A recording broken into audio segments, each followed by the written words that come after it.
Hi, and welcome to the Learning Lounge. My name is Chris Mattatall, the Board of Governors Teaching Chair, and today I am thrilled to be able to interview our new Board of Governors Teaching Chair, Wayne Lippa. So welcome and congratulations on being awarded the Board of Governors Teaching Chair. Oh, thank you, Chris. I'm really pleased, really honored. Great to have you here. So tell me, I'm really interested right at the beginning. As I thought about my own journey, I started wondering about your journey, and the question I have for you is, why did you apply? Why did you apply to be the Board of Governors Teaching Chair?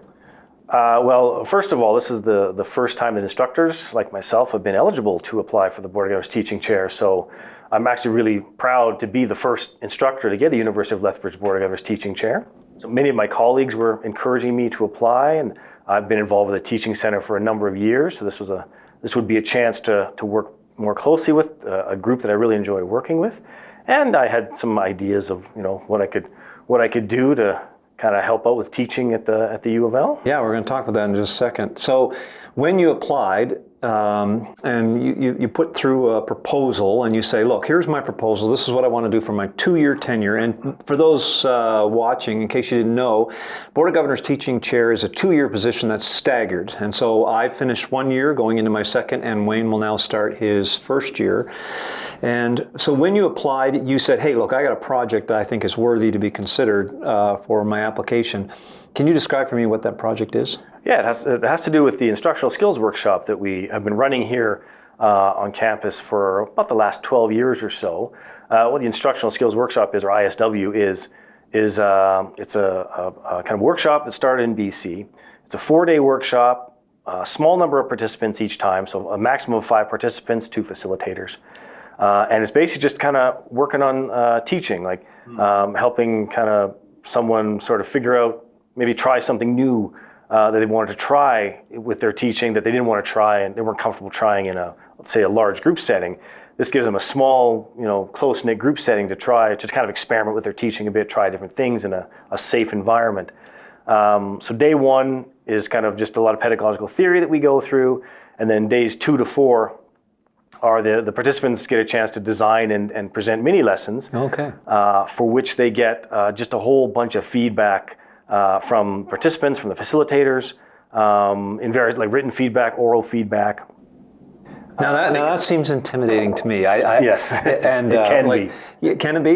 Yes. What makes it an enjoyable experience for participants? When I think of that, I go, whoa, I'm going to be scrutinized, but it doesn't seem like it comes across that way for anybody that I've heard that's participated. A really nice thing about the small group setting is we do a lot of bonding. Okay.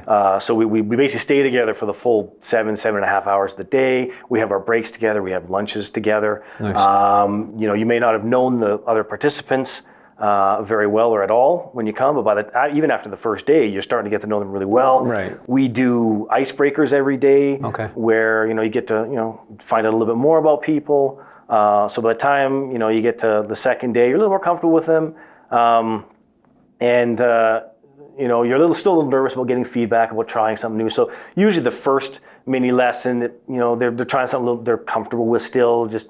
And then seeing how that goes. And then as they progress, they get a little more and more comfortable with the type of feedback that everyone else is giving them. Mm-hmm. And then usually by the 4th day, they're really, really trying to encourage them to try something new, go out there, really put yourself out there and see how it goes. And like I said, it's a safe space. If it doesn't work, it doesn't work, but at least they know that. And then they get lots of helpful feedback about maybe it didn't work for this particular individual, but here are some suggestions as to how it works. So yeah, why such small groups? It seems like that it could be open up to 50 people. Why 5 people? Why such a small group? Time. The mini lesson cycles actually take 40 minutes each. So when you've got 5 people, and everyone does a mini lesson each day for the last 3 days. So that's 5 times 40 minutes right there. Yeah. Just in that time. Right. And then there's along with other things to do, like icebreakers, kind of parking lot discussions where we kind of discuss questions that come up, that the participants have about certain things that we try and facilitate, as the facilitators, we try and help them out with or answer for them. So, it's a really packed 7.5 hours each day. And 5 people, with 5 people, we just barely get everything done. So, and plus the small group setting makes it a little more personal and intimate, so that people can be more comfortable with each other, and they get a nice cohort of people that they then can continue interacting with later. Right. Maybe meeting for a meal or something, kind of have a little mini reunion or something. Yeah, yeah. Who is the ISW actually for? Like, is it for like brand new hires? Is it for anybody? Who's it for? I guess pretty much anybody, actually. I'd say fairly new hires. I personally, I wouldn't think someone who just got hired might want to do it because they really maybe haven't, kind of done any teaching yet, or they're really, very new. Maybe after they've done a year of teaching, maybe. Okay. So anything like that, all the way to we've had people who've been here teaching here for years. I think when I took mine about 11 years ago, I'd be already teaching for 15 or 16 years. Okay.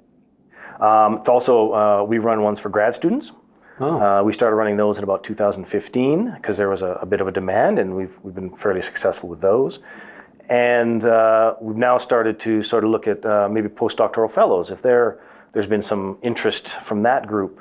In fact, we're going to run a couple more later this summer that were grad students / postdocs.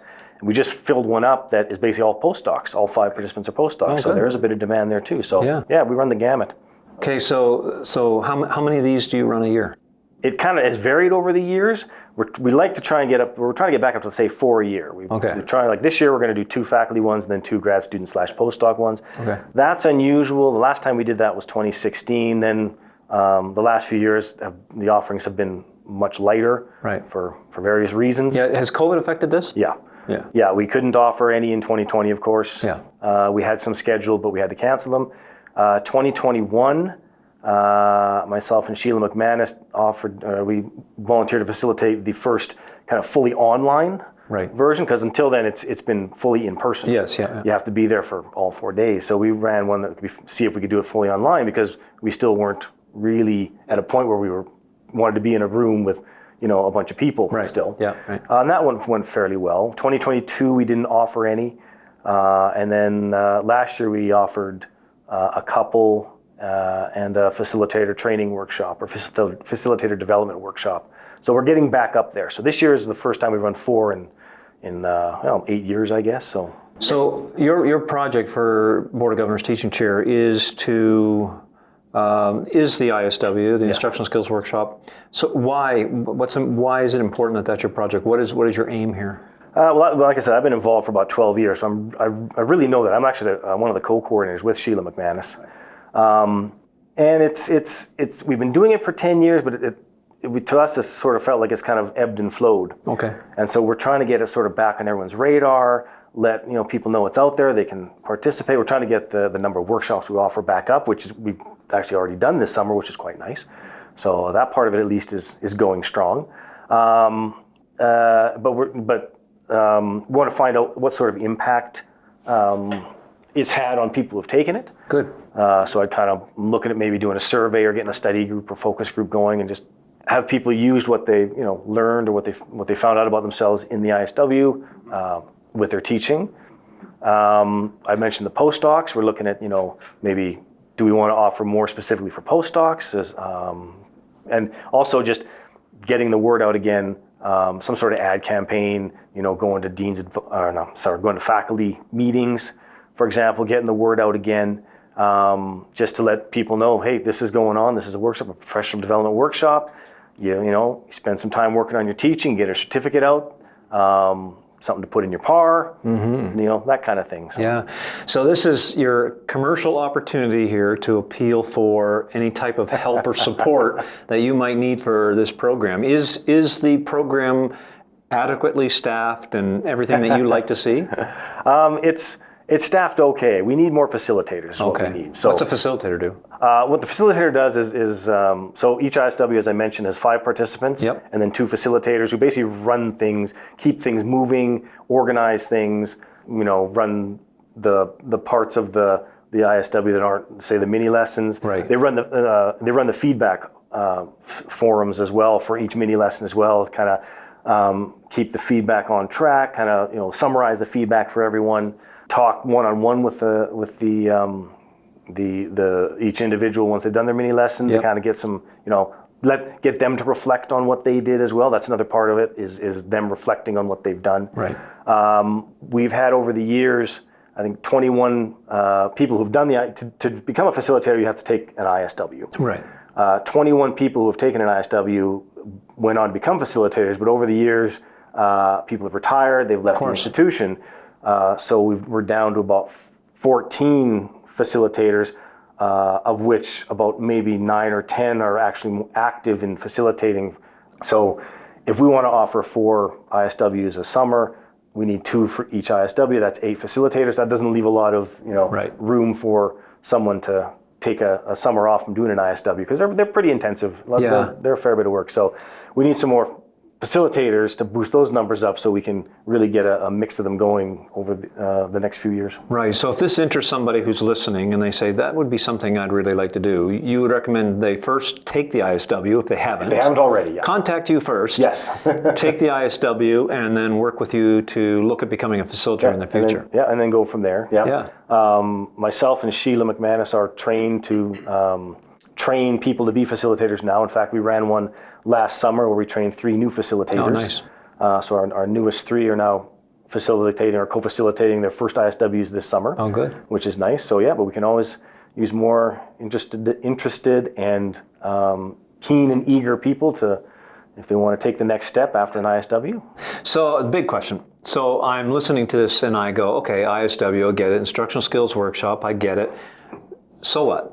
Like, why is it important? Like, if I, tell me, the pitch is, why is the ISW so important? I know why it's important, but to somebody listening for the first time who says, I don't get it. Why do I need an ISW? What would you say to them?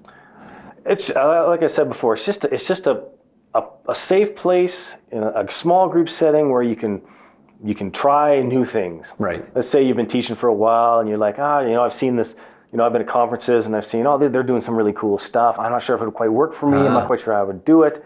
So if you want to try it out in a safe space, and get some immediate feedback in a variety of different ways about what worked, what didn't work, maybe some suggestions, give you some things to think about, to reflect on, to maybe see, this might work the way I'd want it to work, or maybe not quite the way I thought about doing it, but now I've got some ideas as to how I could make it work. So I really want to try it now. Yeah. So, you have a reputation of being an effective educator, and I know that in my own department, I've sent, and when I was involved in leadership, I sent somebody to you that you would mentor them because your reputation precedes you. So let me ask you a question. So somebody's watching this, they say, I would like to take the ISW, but I've got some things now I'd like to get some advice for. I want to try something out. What would you say to that person who says they'd like to have some immediate help right now with their ideas, or they have some teaching strategies they'd like to try, but they can't yet go through the ISW? I would say talk to people in your department or your faculty. Contact the teaching center. The teaching center has a mentorship program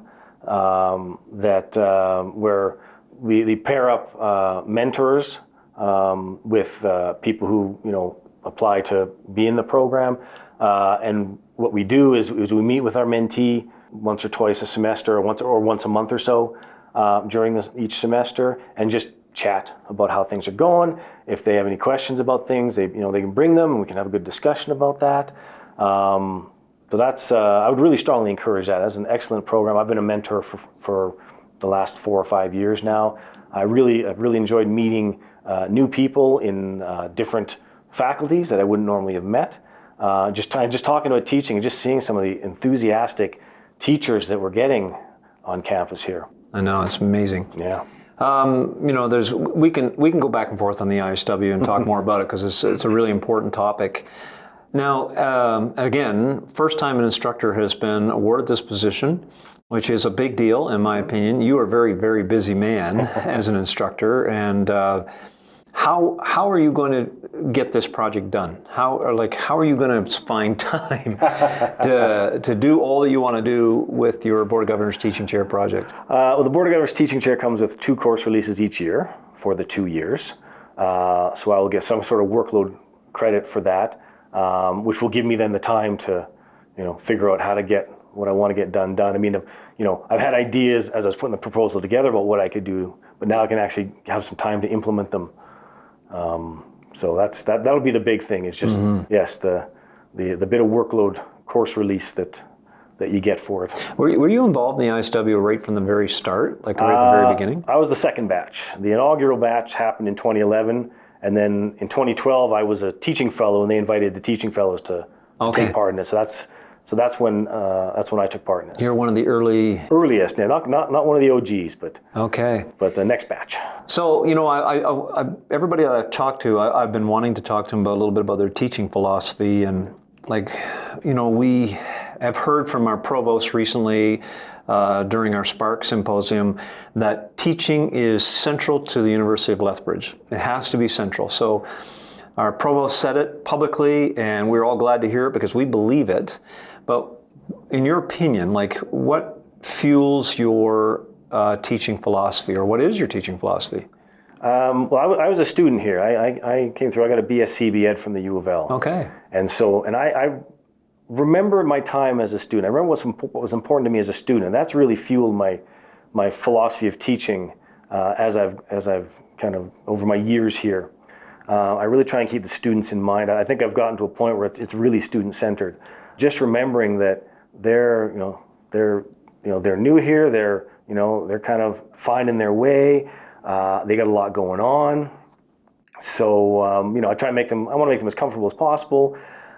I want to be as approachable as possible, so they know that they can come see me, ask questions. So for example, I'll tell them call me Wayne, don't call me Mr. Lippa.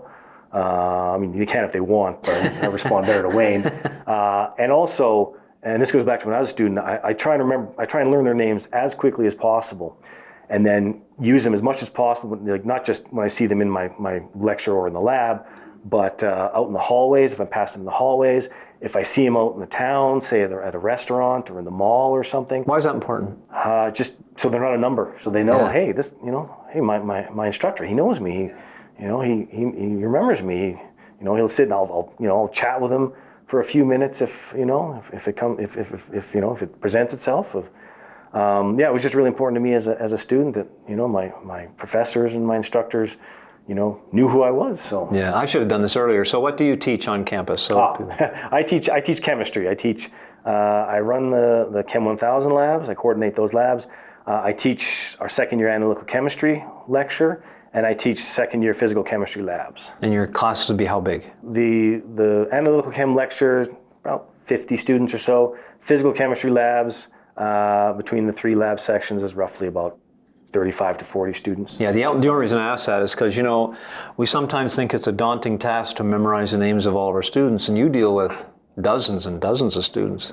I'll tell you, it's much easier in a lab setting, because in our labs we have a maximum of 20 students in a lab.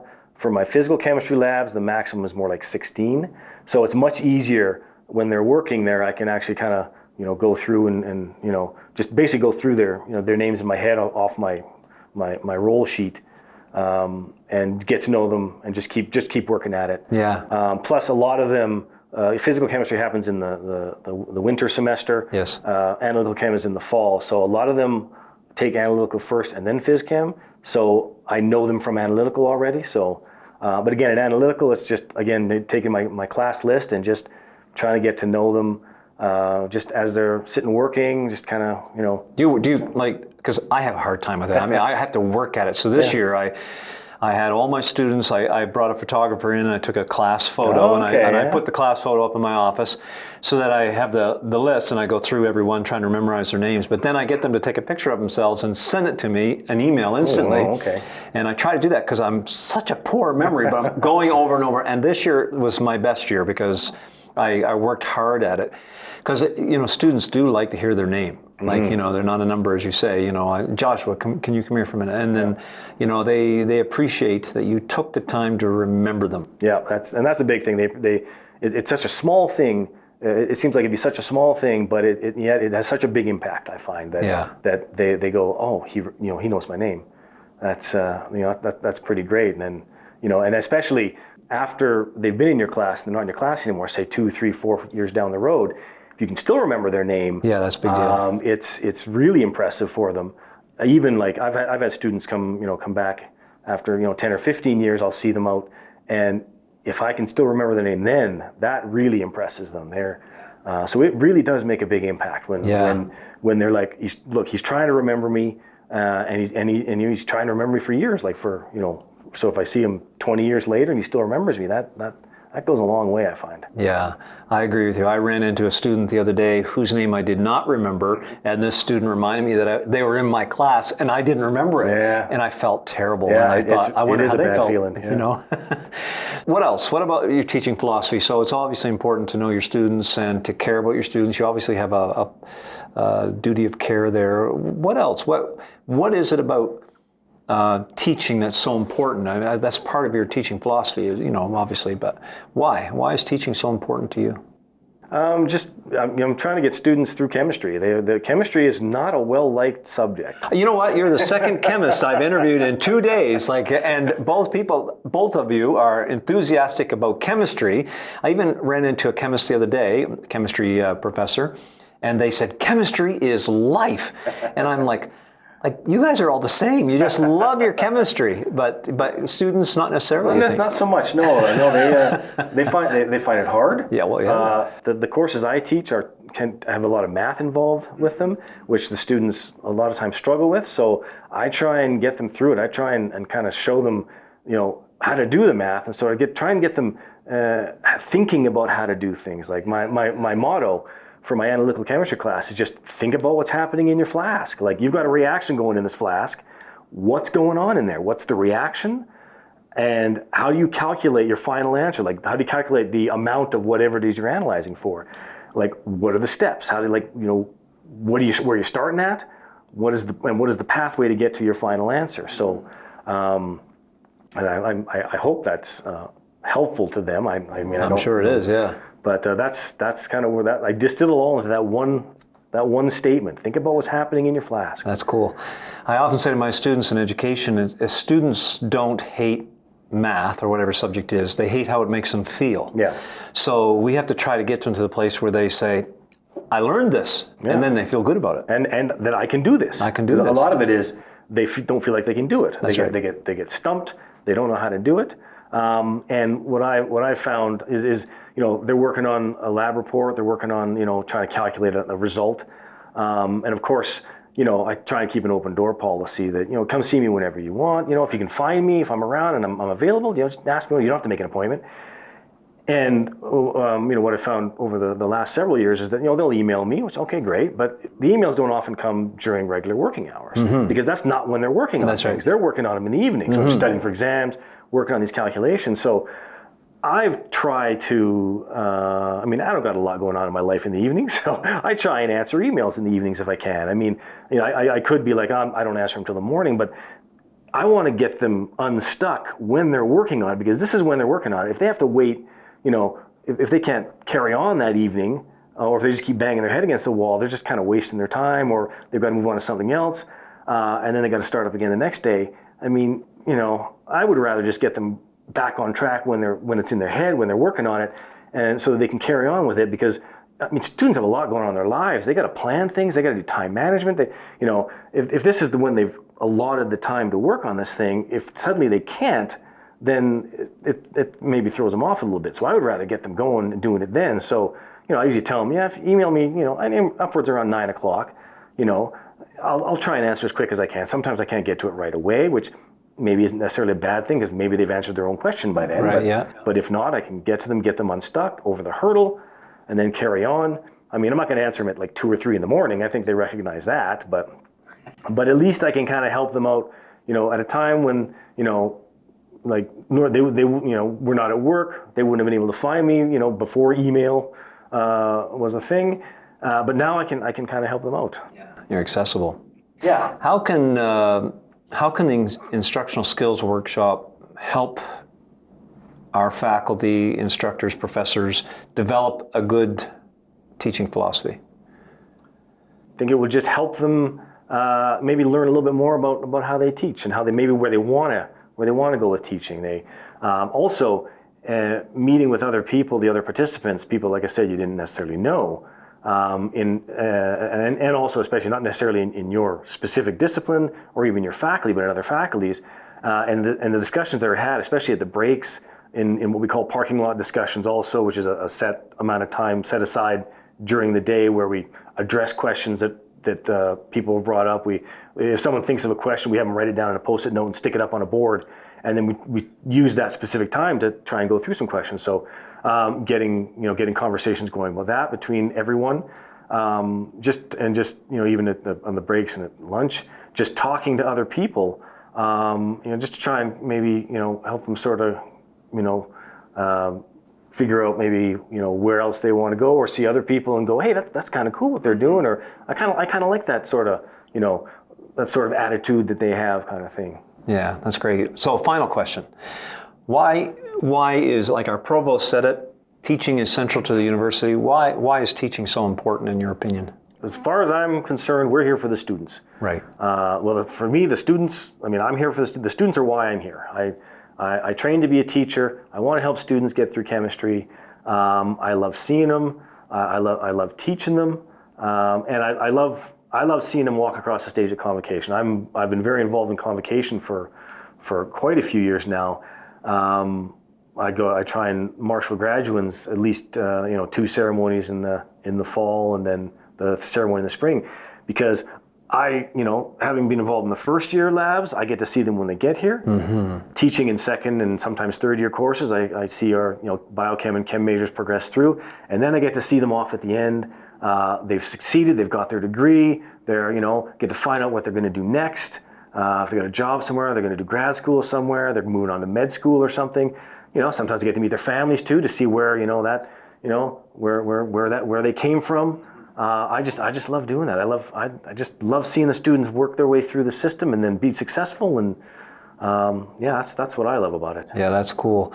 Again, congratulations on the Board of Governors teaching chair, and we really do look forward to working with you this year. Thank you. I'm really excited to work with a really cool group of people in the Teaching Center. Yeah, cool.